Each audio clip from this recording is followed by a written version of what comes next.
नमस्कार। देखिए, इसमें पीएफएमएस में जो पेमेंट होना है एनएडीसीपी स्कीम में एनिमल हस्बेंड्री डिपार्टमेंट में, उसके बारे में कुछ बताऊंगा मैं। इसमें जैसे ही आप डेटा एंट्री के जो डेटा एंट्री के लिए जो आपका आईडी बना है उससे आप लॉगिन करेंगे। तो लॉगिन होने के बाद देखिए यहाँ पर आपको आना है मास्टर्स में। मास्टर ये दिख रहे हैं मास्टर्स में आने के बाद यहाँ से आप जाएंगे वेंडर्स में। वेंडर से आप जाएंगे अपलोड वेंडर डेटा। जैसे अपलोड वेंडर डेटा में आएंगे तो आप देख सकते हैं यहाँ पे कि आपके पास जो है ये एक डाउनलोड टेम्पलेट है। इस टेम्पलेट को आप डाउनलोड कर लीजिए। क्लिक करेंगे तुरंत ही यहाँ पर आपको डाउनलोड मिल जाएगा। इसको ओपन करके देख लेते हैं इसमें क्या है।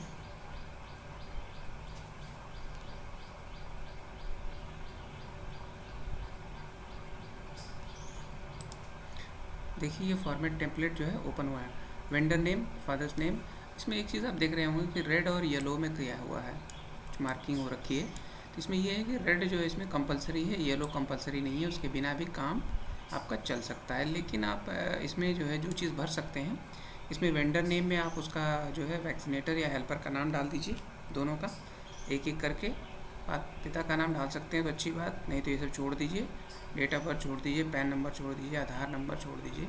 करते हैं आप आइए एड्रेस पे। एड्रेस 1 2 3 है, 3। ये बहुत इंटरेस्टिंग है। इसमें आप उसके एक्चुअल एड्रेस के ऊपर ना जाएं तो बेटर होगा मेरे हिसाब से। आप जो है जिस तहसील, ब्लॉक और जिस हॉस्पिटल के अंडर में हो उसका नाम डाल दीजिए, तहसील, ब्लॉक और हॉस्पिटल का नाम। तो इसे ट्रेस करने में उसको आसानी रहेगी। इसके बाद दूसरा सिटी, आप कोई भी सिटी जो भी है उसमें डाल सकते हैं। जैसे गोरखपुर हमने डाल रखा है, खजनी।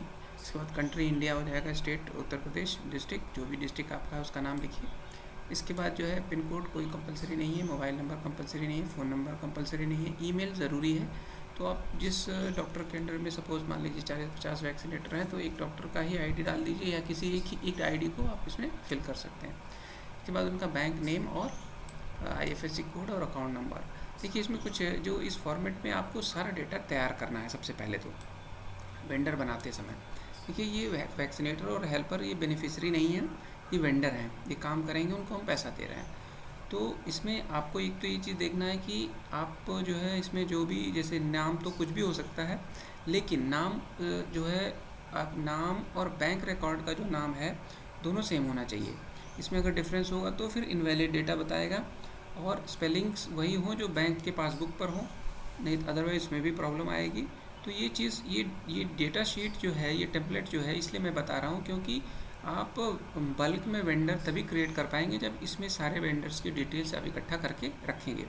तो जब आप इसमें डेटा इकट्ठा करेंगे तो वेंडर का नाम बैंक पासबुक पर लिखे हुए नाम के समान ही होना चाहिए, स्पेलिंग में कोई डिफरेंस नहीं होना चाहिए। नंबर 1, एड्रेस में जो भी आप लिखते हैं लिख दीजिए। इसके बाद सिटी का स्पेलिंग, जैसे सिटी कॉमन है, गोरखपुर है या दिल्ली है या कानपुर है, जो भी है, तो उसकी स्पेलिंग सही होनी चाहिए। कंट्री की स्पेलिंग सही होनी चाहिए, स्टेट की स्पेलिंग सही होनी चाहिए, डिस्ट्रिक्ट की भी सही होनी चाहिए। क्योंकि सिस्टम में अगर आप गलत स्पेलिंग डालेंगे तो वो इनवैलिड डेटा बता देगा। इसके बाद आप ईमेल आईडी, बैंक का नाम सही होना चाहिए, आईएफएससी कोड सही होना चाहिए, अकाउंट नंबर सही होना चाहिए। इस जिस आदमी का नाम आप लिख रहे हैं उसी का हो, बैंक से मैच करे, तभी ये जा कर के आपका वैलिड होगा। और दूसरी चीज़, बैंकों में आजकल बहुत सारे बैंकों का मर्जर हुआ है, तो उसको आप देख लें कि उसका नाम जो है, नया नाम जो आया है वो आप यहाँ पर लिखें, पुराना नाम ना लिखें, नहीं तो वो भी इनवैलिड हो जाएगा। तो ये हो गया आपका बल्क डेटा शीट जो है आप तैयार करेंगे। इसको आपको ध्यान देने वाली बात है। सपोज़ आपने तैयार कर लिया, तैयार करने के बाद क्या है कि आप चूज़ फाइल कर लीजिए।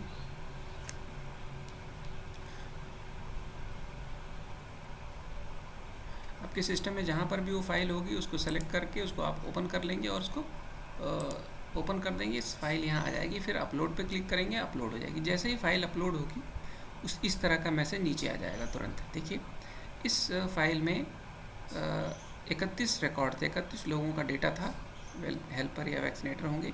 31 के 31 वैलिड हो गए, 0 इनवैलिड हो गया, सक्सेसफुली वेंडर बन गए। ठीक।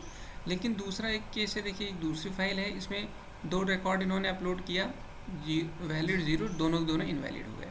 अब इसमें आप जो है ये कैसे आपको पता चलेगा क्या प्रॉब्लम थी।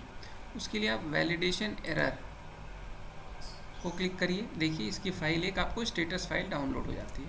जब ये स्टेटस फाइल डाउनलोड हो जाती है, इसमें आपको लिखा रहता है रिमार्क कि एक्चुअल में क्या प्रॉब्लम है, क्यों आपका ये रिकॉर्ड रिजेक्ट हुआ है या इनवैलिड हुआ है।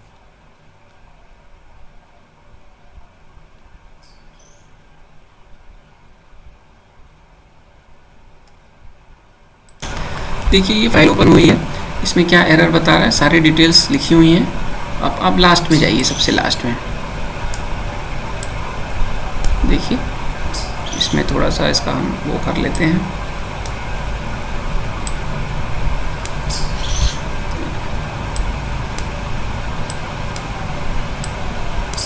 क्या लिखा है, अकाउंट नंबर ऑलरेडी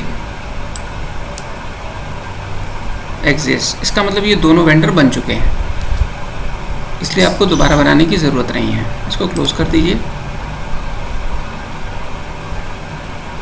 इसके अलावा देखिए आप क्या है कि इसमें और भी एरर्स हैं, ये देख लेते हैं। दूसरा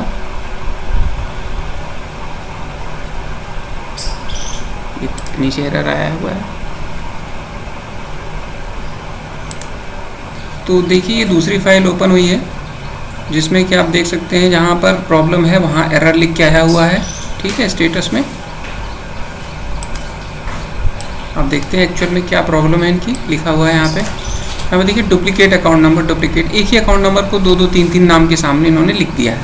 ठीक है, तो ये चीज़ें आपको देखनी है। और दूसरी चीज़, अगर IFSC कोड गलत होगा तो यहाँ लिख के आएगा IFSC code wrong, bank name wrong, और जो भी इस तरह से प्रॉब्लम होंगी वो यहाँ पर लिख कर आएगा। उसको डेटा को आप ठीक करके फिर से आप अपलोड कर सकते हैं। तो ये हो गया आपका सिंपल सी चीज़। अपलोड होते ही आपके बेनिफिशरी बन गए। अब दूसरी चीज़ आती है कि बेनिफिशरी बनने के बाद जो है हम उनका अमाउंट वगैरह कैसे फिल करेंगे। उसमें देखिए क्या करना है, मास्टर में फिर जाना है आपको, बल्क कस्टमाइजेशन में जाइए, मैनेज में जाइए, मैनेज में क्लिक कर दीजिए।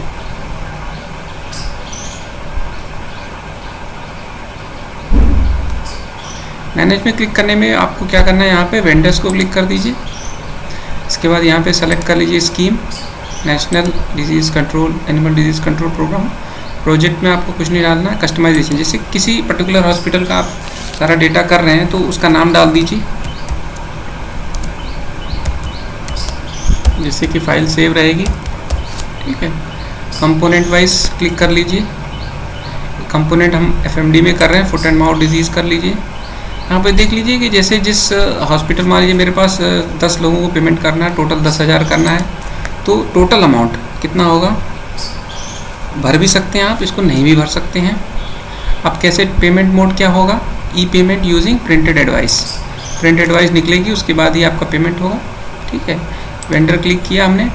वेंडर क्लिक करने के बाद यहाँ से वेंडर सेलेक्ट करना है आपको, जिसको आप पेमेंट कर रहे हैं, 4, 6, 10 जो लोग हैं। ठीक है, मैंने देखिए 4 लोगों को सेलेक्ट कर लिया। इसके बाद सेव कर लेता हूँ। ठीक है, रिकॉर्ड से सब सक्सेसफुली। ये करने के बाद जैसे आपने यहाँ पे अपलोड कर दिया, बल्क जो है मास्टर्स का काम आपका हो गया, बल्क कस्टमाइजेशन आपने कर लिया मैनेज में आके, से यहाँ पर हो गया आपका। देखिए आपका डिटेल आ गया। इसके बाद आपको जो है अमाउंट का करना है कि इंडिविजुअल इसमें जितने लोगों को हमने ऐड किया है उनको अमाउंट कैसे देना है, फिल करना है। उसके लिए आप चले जाइए एक्सपेंडिचर में। एक्सपेंडिचर में जाने के बाद आप जो है ऐड न्यू करिए। इसके बाद स्कीम सेलेक्ट कर लीजिए। देखिए यहाँ पर क्या है कि हमारा जो मैंने कस्टमाइजेशन किया था वो डिटेल यहाँ पर आ गया, VH। इसको मैं क्लिक करूँगा, सारे डिटेल्स आ गए हैं। अब क्या करना है मुझे, बैंक अकाउंट हमारा इसमें ऑलरेडी फीड है। इसके बाद प्रोजेक्ट कुछ नहीं है, लेटर नंबर जो भी जिस डॉक्टर का डेटा है उसका लेटर नंबर ले लीजिए, उसको आप यहाँ अपलोड भी कर सकते हैं, उसकी फ़ोटो को आप, ऑफिस ऑर्डर डेट जो भी है ये सब चीज़ें आप भर सकते हैं। इसके बाद जो है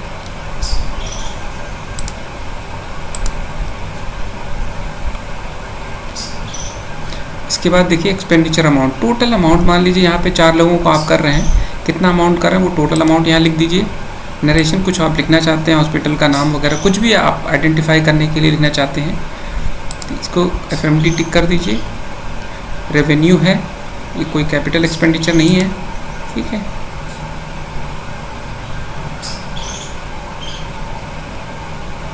इसके बाद जो है ऐड मोर कंपोनेंट्स, यहाँ पे क्या करना है आपको, टिक कर लीजिए किसको किसको पेमेंट करना है। देखिए इनको कितना अमाउंट देना है, टैक्स वगैरह कुछ भी नहीं है, तो टोटल अमाउंट यहाँ पे जैसे ही आप भरेंगे इसमें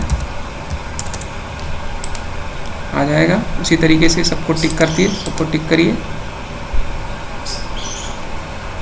करने के बाद सारे फिल करने के बाद सभी का अमाउंट आप फिल कर दीजिए। ठीक है, फिल कर लीजिए, सिंपल।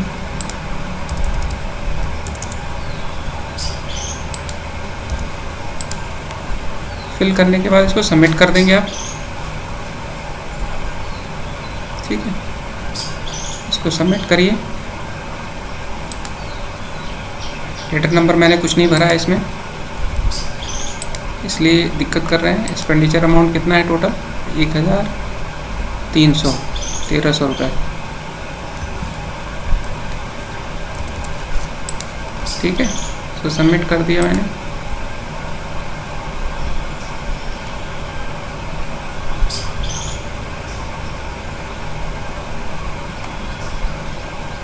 ट्रांजैक्शन डेट मांग रहा है,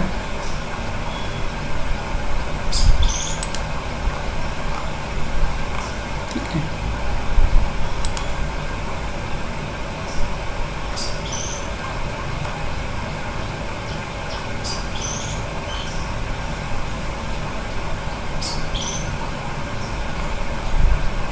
सैंक्शन नंबर ऑलरेडी एग्जिस्ट, तो मैंने सैंक्शन नंबर पहले से जो है उसको डाल दिया, इसलिए इसने मना कर रहा है, तो मैंने चेंज कर दिया इसको।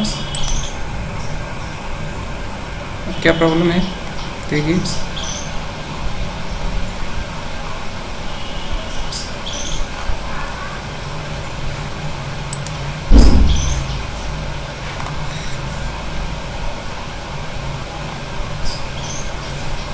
ये सबमिट हो गया। लेकिन ये मैंने केवल एक ट्रायल बेसिस पे किया है, ठीक है। तो इसको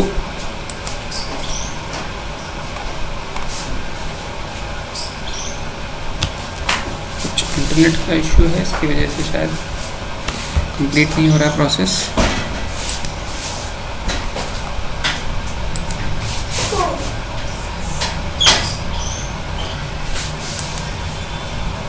क्या हुआ पापा?